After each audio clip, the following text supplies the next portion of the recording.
Pagpalain ng Diyos sa salita niya na basa, tayo lahat ay magsiupo. Ang biyaya ng Panginoong Diyos ay sumatin sa pangalan ni Kristo na ating tagapagligtas. If you will follow me, Revelation 21, verse 4. I'd like to speak on the subject, how beautiful heaven must be. Amen? Are you going to heaven? Tatlo lang yata kami. Who among you will go to heaven? Say amen. Apat na kami. And I'm serious. If you're on your way to heaven, say amen. At least sigurado ako may kasama. Again, sabi ng Bible sa Revelation 21:4, papahirin niya ang bawat luha sa kanilang mga mata, di na magkakaroon ng kamatayan, di na magkakaroon pa ng dalamati o ng pananambitan o ng hirap pa man. Ang mga bagay ng una ay naparam na. Verse 18, ang bayan ay dalisay na ginto. Amen? Na katulad ng malinis na bubog. Verse 21, ang bawat pinto ay isang perlas at ang lansangan ng bayan ay dalisay na ginto na gaya ng inaaninag na bubog. Verse 22, at hindi ako nakakita ng templo doon. Church, listen, walang religion na pupunta sa langit. Walang religion na inimbento ng tao pupunta sa langit. Walang templo doon na ginawa ng tao. Even this church will not be able to go to heaven. Dahil ang templo doon ay si Kristo. Amen? Ano po sabi sa verse 22? Hindi ako nakakita ng templo doon sapagkat ang Panginoong Diyos ang makapangyarihan sa lahat at ang Kordero ay siyang templo doon. Salamat sa Panginoong Diyos. The same Bible that develops the subject of hell is the same Bible that reveals the truth about heaven. Ano po ba itsura ng langit? Ito po ba ay kagaya na napapanood sa TV na merong nakaupong bata na mataba, na may pakpak, na nagyuyukulele? Is it like the angel sitting on the clouds? Ang langit po ba ay isang lugar na kung saan takbo ng mga bata na parang wala lang sa buhay? Mga kapatid, heaven is a place of comfort, peace, everything na maganda sa ating paningin. Mag-isip ka ng bagay na pinakamaganda. Think of the most beautiful place you could ever imagine. Heaven is million times better. Amen? Living in massive mansions along the solid golden streets. Can you imagine a place designed by God? Idinisenyo ng Diyos na nagmamahal sa atin, na Diyos na nakatawan tao para lamang bigyan kayo ng tahanan sa langit. 1 John 4 verse 10. 1 John 4 verse 10. Narito ang pag-ibig. Hindi sa tayo umiibig sa Diyos, kundi siya umibig sa atin, sinugo ang kanyang anak na pampalubag sa ating mga kasalanan. That's love.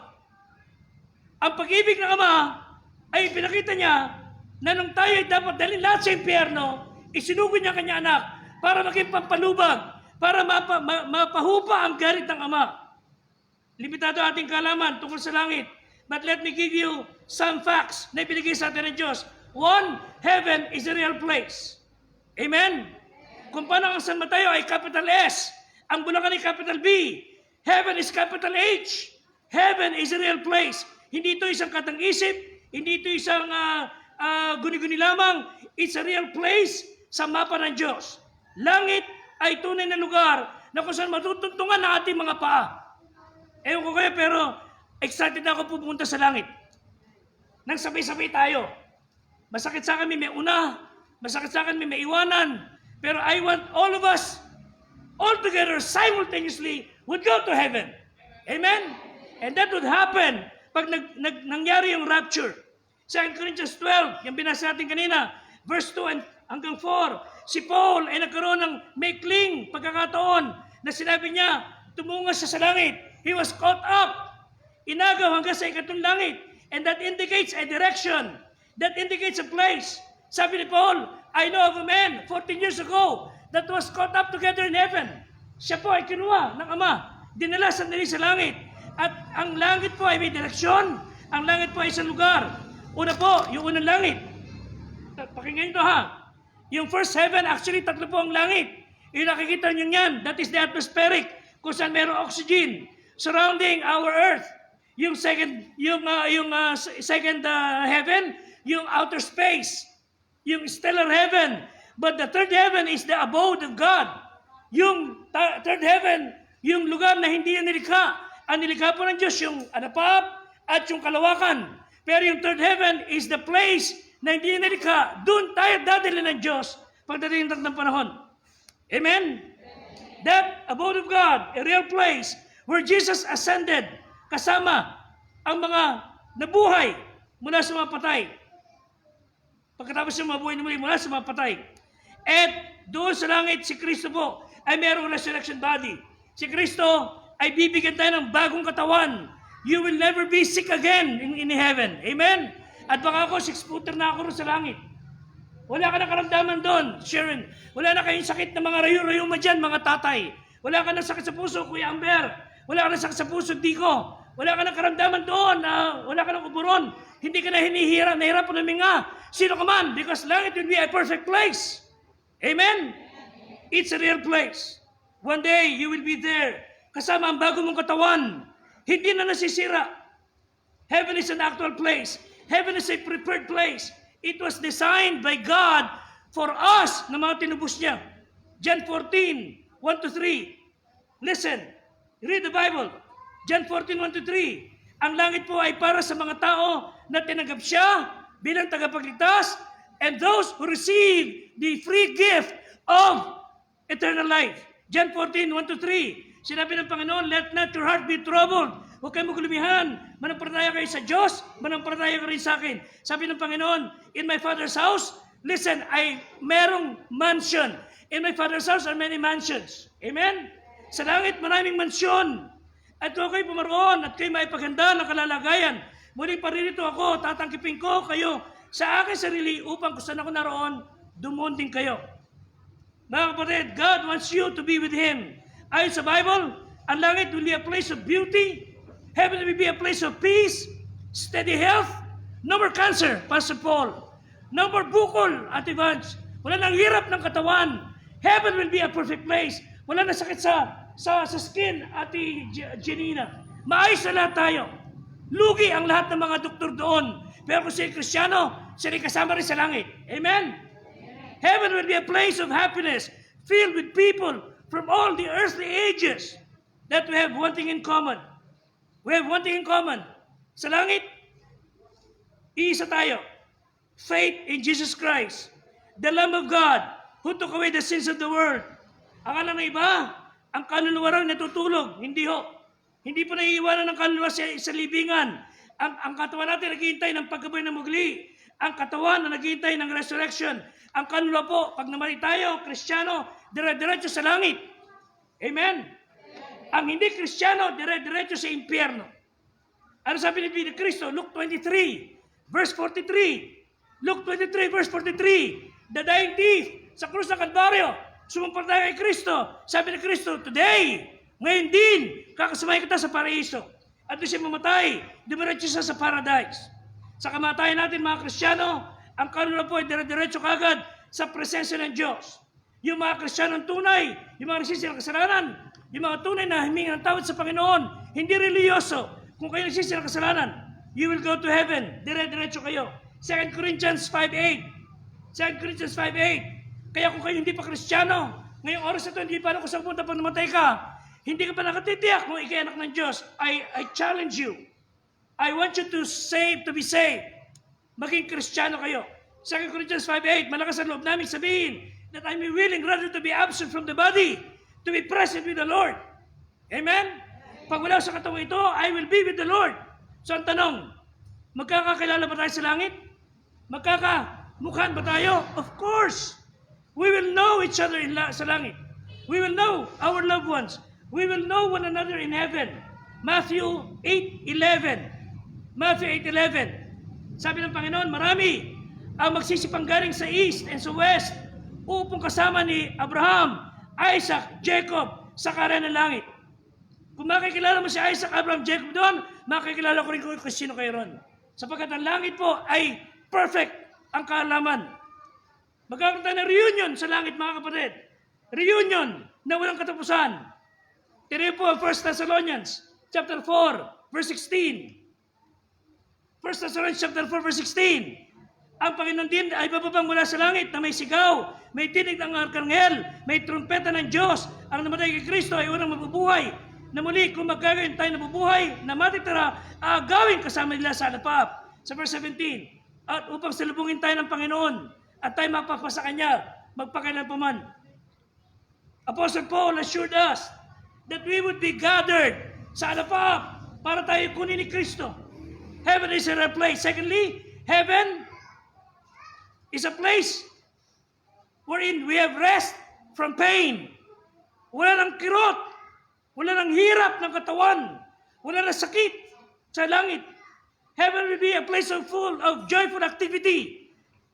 Kung paano tayo totally nakapahinga, sa langit po, hindi ka walang ginagawa. Nakapahinga ka sa lahat ng pain, problems, pressure, but we are joyfully doing things. Ano gagawin natin sa langit? We will be busy, ruling with God, kasama ng Panginoon. And it will be our greatest joy. Revelation 7:15. Revelation 7:15. Ito sinabi ng Bible. Sila ay nasa harapan ng luklukan ng Diyos, Revelation 7:15, at naglilingkod sa Kanya, listen, araw at gabi. Amen? Eh dito, linggo lang tayo minsan mapunta sa church. Pero pag wala ka sa church, you ought to serve Him. How do you serve Him? Telling others about Jesus Christ. Ipamuhin niyo mga talata sa Biblia. Ipamuhin niyo yung Kristo sa inyong buhay. Ingatan niyo ugali niyo. Serve Him through your words, your actions. Serve Him every day. Kung dito sa lupa, hindi mo magawang magsimba man lang. Paano ka tatagal sa langit, Brad? Sa langit, walang tigil ang pagsamba. Walang tigil ang paglilingkod. Kaya nga, every Sunday, excited kami pumunta dito sa church. I hope you are. Amen? I hope you're excited. Sabi ng Panginoon, maglilingkod tayo sa Kanya araw at gabi. At sa lupa, practice pa lang ito ang ating pagsamba. And we will not only rule, secondly, we will reign. 2 Timothy 2:12. 2 Timothy 2:12. We will reign with Him. It will be exciting. Sobrang saya. 2 Timothy 2:12, kung tayo magtiis, maghahari naman tayong kasama niya. Amen? You will rule and reign with Him. Ay, salamat sa langit. Matatapos natin ang ating hirap. Pero sabi ng Bible, kung ating ikaila siya, ikakaila naman niya tayo. Pag hindi nyo ikinuwento si Kristo, ipinahiya nyo siya, ikinahiya nyo siya, ikakahiya din niya kayo. Luke 9:26. Luke 9:26. Huwag niyo po ikahiya ang Panginoon. Huwag niyong kakalimutan ikwento. Ano niyo mga kapatid?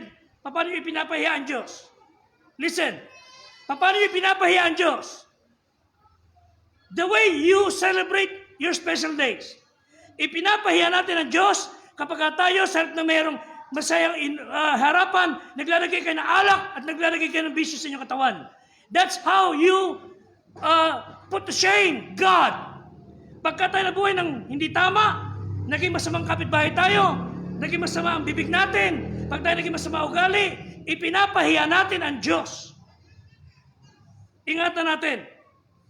Number 3, not only heaven is a rare place, heaven is a place rest from pain. Thirdly, heaven has a rigid perfection. Sobrang perfect sa langit. Ang sabi ng Bible, listen, Revelation 21 verse 4. Revelation 21 verse 4. Sa Bible, sabi ng Bible, wala nang kasalanan, there will be no more sin, no more sorrow, no more tears, no more suffering, no more doubts, no more pain, no more disease, no more death. Amen? Alam nyo, a month ago, I was scared. Takot na takot ako. Nung malaman namin malignant ang bukol sa akin may bahay, I thought it was the big C. I don't want the big C cancer. I don't want the big C ng COVID. I want Christ. And nung malaman namin malignant,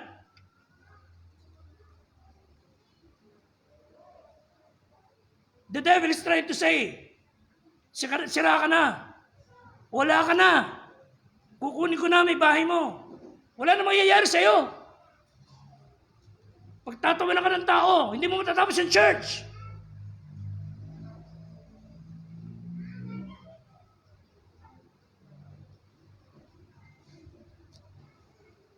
Sa aking pag-iisa, I thought I would lose my wife. Hindi ko pinahata. Hindi ko sinabi. Then I prayed real hard. In fact, I prayed. I know Pastor Paul has cancer. And he survived. I know several people who has cancer and they survived. I asked, Lord, please help my wife survive. Eh, biro pa ng may bahay ko. Pag namatay ako, huwag kang mag-asawa, ha? Sabi ko, kung mag-asawa ko, ay mag-asawa ko, huwag kang mamatay. Nagbibiro lang kami. Pero,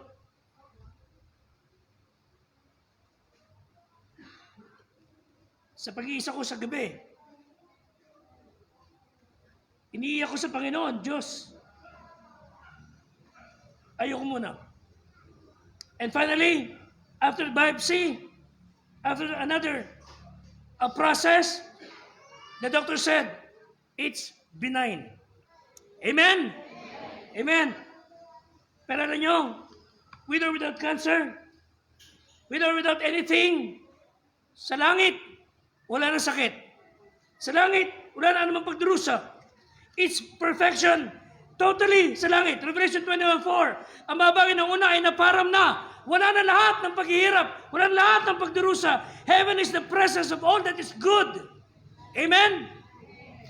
The absence of all that is bad. Heaven is a place where everything na nais ng Diyos mapa sa atin. Ang langit ay lugar kung saan nais ng Diyos madama natin lahat ng the incredible mind of God can conceive. Heaven is a place where the almighty hand of God can create the culmination of God's creative genius. No doubt. Ano sabi ni Paul? Sa 1 Corinthians 2:9. 1 Corinthians 2:9. Hindi mo pa nakikita o naririnig o papasok sa puso mo ang bagay na inihanda ng Diyos sa iyo. You have never known yet. Yung mga bagay na gusto ng Diyos makita mo. And that would be heaven. Amen? To me, actually, to be honest, heaven is not the primary reason of my happiness. Heaven for me is the most joyful place, not because of the golden street, crystal clear water, beautiful paradise. Heaven for me is the best place, the ultimate joy and blissfulness dahil kay Kristo, because of Jesus Christ, because of the person of Jesus Christ. John 14:1-3, sabi ni Kristo, I go to prepare a place for you. And if I go and prepare a place for you, I will come again. At kung ako'y naroon, doon din kayo pupunta. Mga Kristiyano, you should enjoy your life in Christ. At kung kayo hindi pa mananampalataya, I challenge you, you need to be born again. Kailangan tanggapin si Kristo bilang tagapagligtas. Amen? You need to be born from above. Revelation 7:14. Ang mga tinubos ni Kristo tulad natin, they were washed their robes. At sabi ng Bible, yung kanilang mga damit ay hinugasan, naging puti, hinugasan ng dugo ng Panginoong Diyos. They were the ones who received Christ and forgiveness. Alam niyo kung saan kayo member ng church? Kung saan kayo member ng church, hindi pa kayo member namin church? Walang kwenta yan. Your church has nothing to do with your salvation. Revelation 21:27. Revelation 21:27. Di papasok doon sa anumang paraan ang bagay na karumal-dumal. Hindi papasok anumang sa anumang paraan ang mga taong gumagawa ng kasuklam-suklam o kasinungalingan, kundi yun lang mga nakasulat sa aklat ng buhay ng Kordero. Hey, church, listen, mga kaibigan, ang pangalan niyo ba nakasulat sa aklat ng buhay? Mangyayari lamang yon kung kayo Kristiyano, kung kayo manampalataya. And the only way to heaven is to give your heart to Jesus Christ. You could be the most wealthiest. Ikaw na si Elon Musk. Ikaw na si Mark Zuckerberg. Ikaw na si Bill Gates. Ikaw na yung pinakamayamang tao. Kung wala si Kristo sa puso, you still die and go to hell. Pero kung ikaw yung basurero sa kalsada, kung ikaw ay tao ni Mang Vicente, na? Ikaw walang kakayahan sa lupa. Pero si Kristo sa iyong puso, you will die and go to heaven. Amen? Salamat sa Diyos. Dapat tayo ay Kristiyano. Dapat kayo mananampalataya. Your church cannot save you. Your priest, your pastor, imam cannot save you. Nobody can save us. It's the Lord Jesus Christ. At ang Diyos nangako that He would make all things new in heaven. Revelation 21.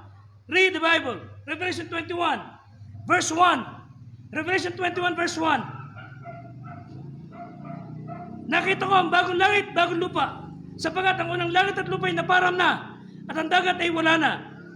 And then verse 2 and 6. Nakita ko ang bayang banal, New Jerusalem, ay so new heaven, na nanawag mula sa langit, buhat sa Diyos, na nahandang gaya ng isang babaeng kasintahan, na nagagayak sa kanyang asawa. God said, nagawa na, ako Alpha and Omega, verse 6, ang pasimulat ng wakas, ang nauuwi aking painumin.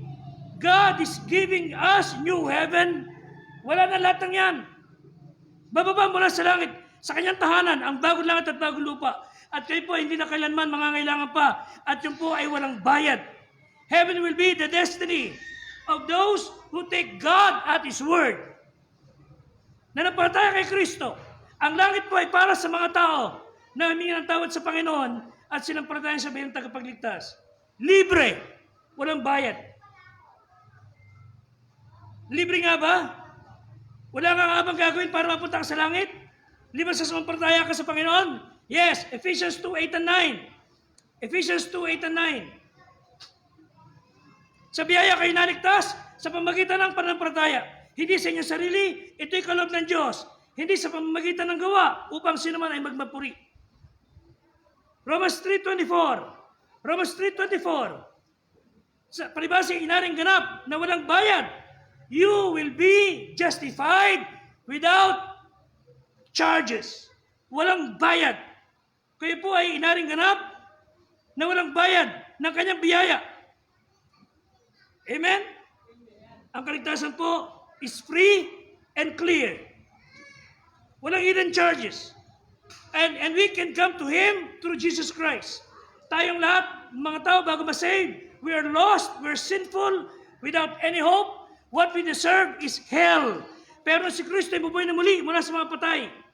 Hindi siya ay namatay, inilibing, at nabuhay na muli. Ang kaligtasan po is the most single, important issue sa ating buhay. Pag hindi ka naging Kristiyano, you will die and go to hell. Let me close with this story. Noong 19th century, isang turista ang bumisita kay Rabbi Hofetz.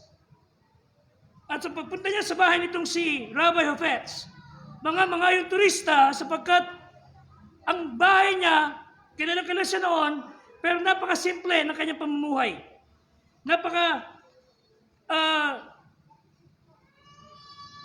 Normal ang kanyang takbo ng pamumuhay.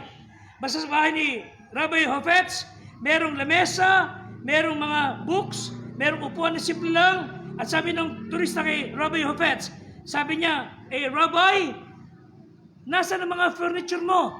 Nasaan ang mga gamit mo sa bahay? At ang sagot nitong Rabbi, Sir, asan ang mga gamit mo? So, ang sagot niya, patanong din. Tinatanong mo ako kung nasaan ating mga furniture? Nasaan ang mga gamit dito? Ang tanong ko sa iyo, nasaan ang mga gamit mo? Sabi ng bisita, I'm a visitor here. Dumadala ako rito. Sabi ng Rabbi, gayon din naman ako. Kaya ako walang gamit dito kasi I'm just a visitor on earth. I'm just passing through. Dumadaan lang ako kaya wala akong gamit dito sa lupa. My home is in heaven. Amen? Last verse, Philippians 3:20. Philippians 3:20. Ano sabi ng Bible? Kayong Kristiyano, kayo po ay hindi lang kayo Filipino citizen.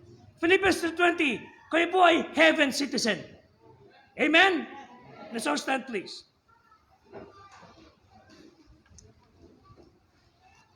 Panginoon,